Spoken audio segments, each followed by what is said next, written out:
All right, so we're making the roasted nuts here. So our spices are smoked paprika, a little bit of chili powder, garlic powder, some cumin, and salt. All added into avocado oil. Beautiful.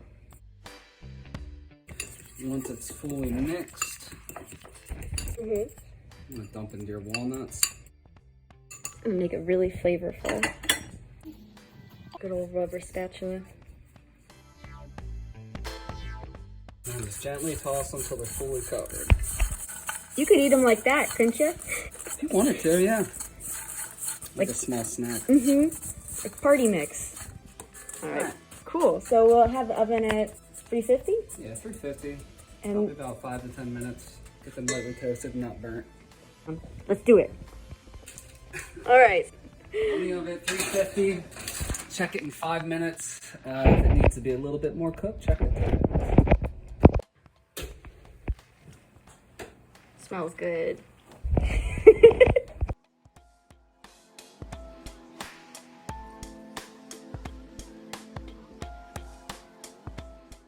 We have avocado oil.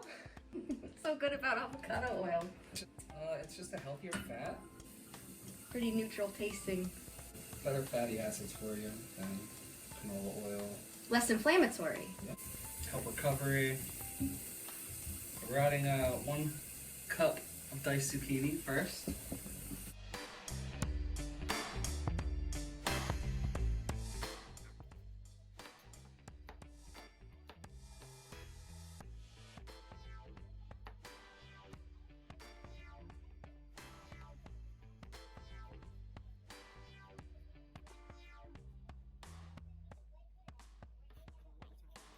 Also gonna add half a cup of sliced scallion.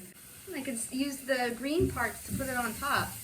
Yeah, as a garnish. Yeah, don't waste any prebiotic fiber in there. Grow a healthy gut microbiome. We got lentils, walnuts.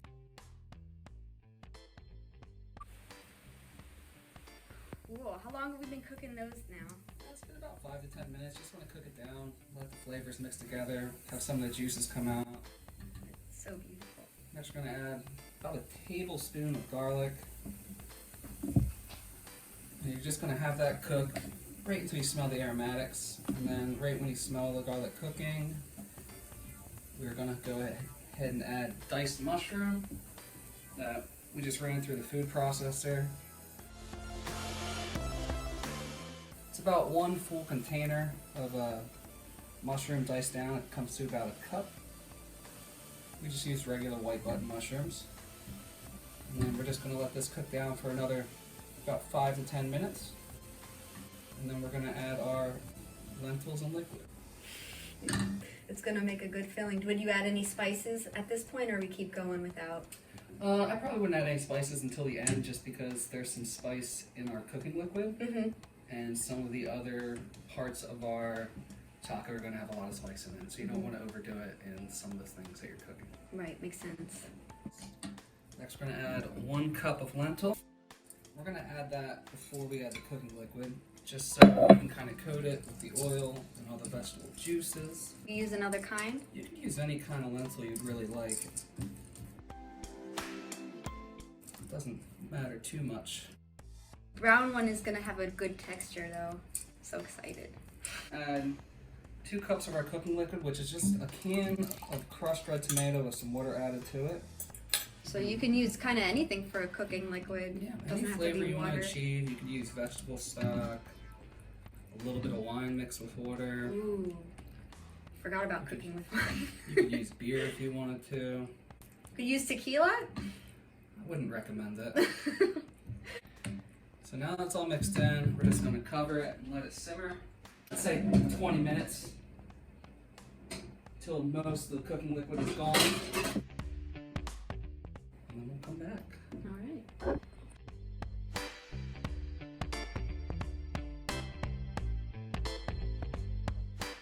What are we gonna do with this? So we're going to make a little bit of a veggie slaw to go on top of our tacos. We got a little bit of baby kale from the garden.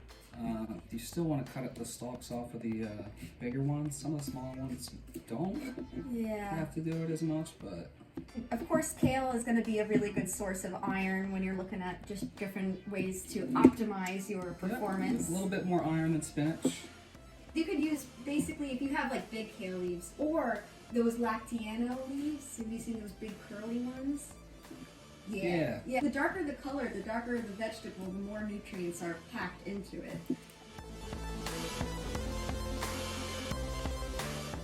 I just stacked the kale leaves up. We're gonna do something called a chiffonade, where you just kind of slice it. If you ever cut basil, and we just want to do this so it soaks into the vinegar. Bowl over here, we have 2 tablespoons of red wine vinegar and 3/4 of a tablespoon of sugar. Let that sit there for now. We'll move on to our next vegetable, asparagus. Now, asparagus raw in a salad is not something that you see a lot. This is a really great application. Slicing it thin like this in the vinegar helps it break down a little bit. Yeah, and it also absorbs the flavor a little bit. You want that. Next, we got some julienne onions, probably about 1/4 of a cup. Let's give it a little bit of punch.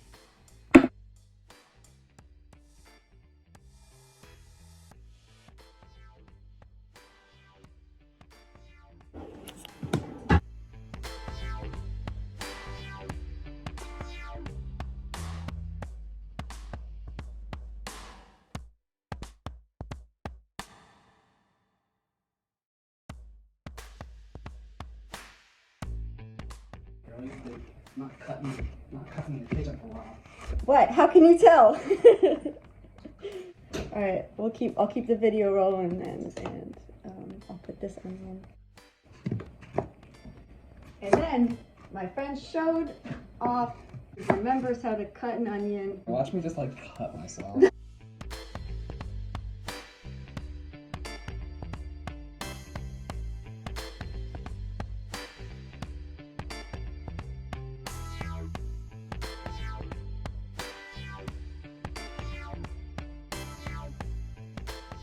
Last but not least, we're gonna add some red pepper, julienne. So nice. Put this in a bowl, and you can do this while your lentils are cooking, so it needs to soak a little bit. You just kind of mix it all together. Make sure it's all nice and covered, and let it sit, and it'll kind of break down a little bit, become more malleable, easier to use. Just throw it on top of something that's already like gonna be pretty satiating and filling and give you enough calories, protein and all that stuff, but this is just like adding a vitamin on top. Oh yeah, it's a big booster, and it's really flavorful. It doesn't have to be on the dish that we're making. It can go on top of fish, it can go on top of, and really, stir fry. Any kind of taco.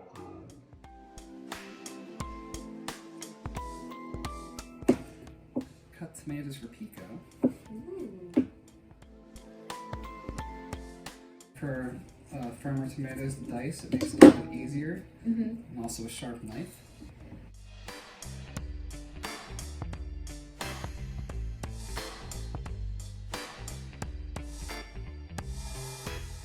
You don't have to be perfect on your dices if you just want to dice it however you want. It's not going to change the flavor at all. I don't de-seed it. I think it's an extra step. I think having seeds in my pico is fine. More fiber.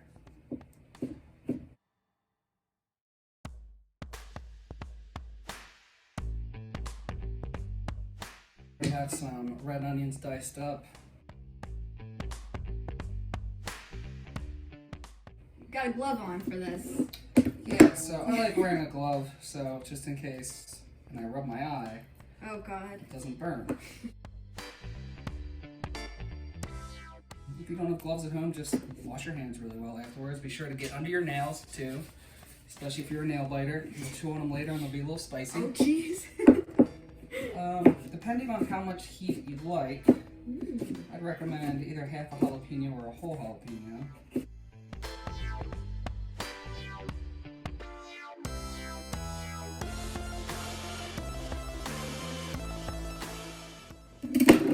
Alright, next up, that goes in the bowl. Oh. We already have some cilantro diced up. We are just going to throw that in.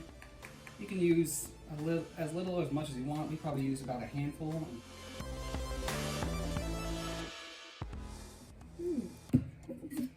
Next up, have a lime, rolled it to let the juices flow out a little bit more.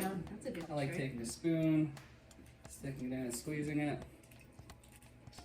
If you have a lime juicer, that is just as easy. Forks work. Yeah. Don't use a knife. And last but not least, we're just going to add just a touch of salt.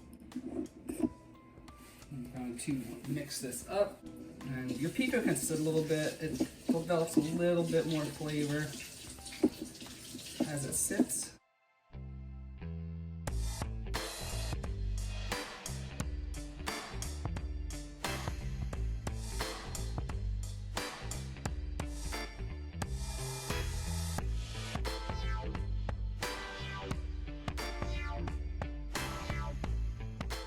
Here we have our beautiful tacos ready for fixing up. We got some lentils that have been cooked with pureed. Not pureed, but you know what I mean. Mushed up. I mean, that's another bad way to say it. Crushed, fire roasted crushed tomato. Fire roasted crushed tomatoes.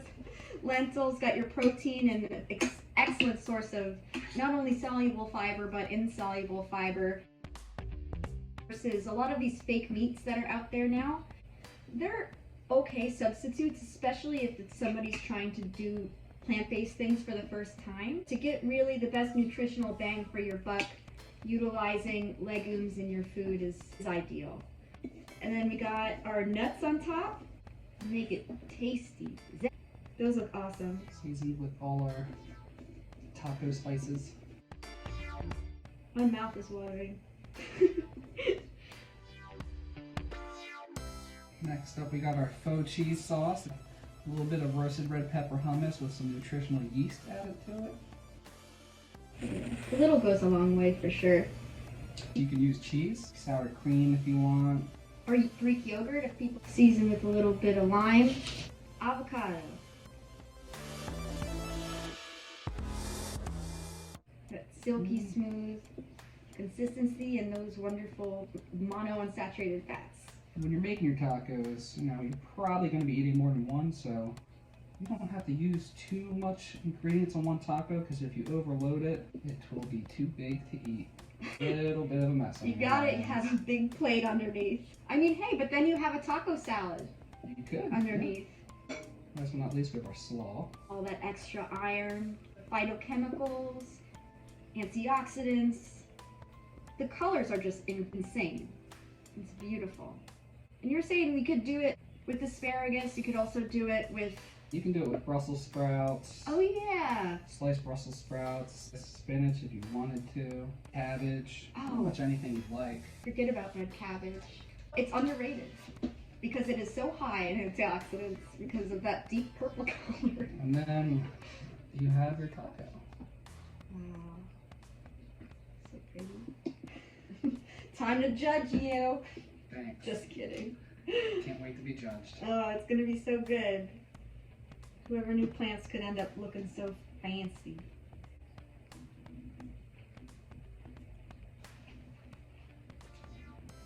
The consistency is so good. The flavors from the roasted walnuts really give it a lot of savoriness, just like the lentils in there too. So, guys, this is a good recipe. I probably would make this again if I didn't have all this left over, so now I'm going to eat it for the rest of the week. Yeah, we're definitely gonna have food left over. Hopefully you have a family or some friends to have over for it. And Otherwise, you could probably freeze it for 6 months. the lentils, I mean the nuts you could keep as a snack for pretty much however long yeah. you like.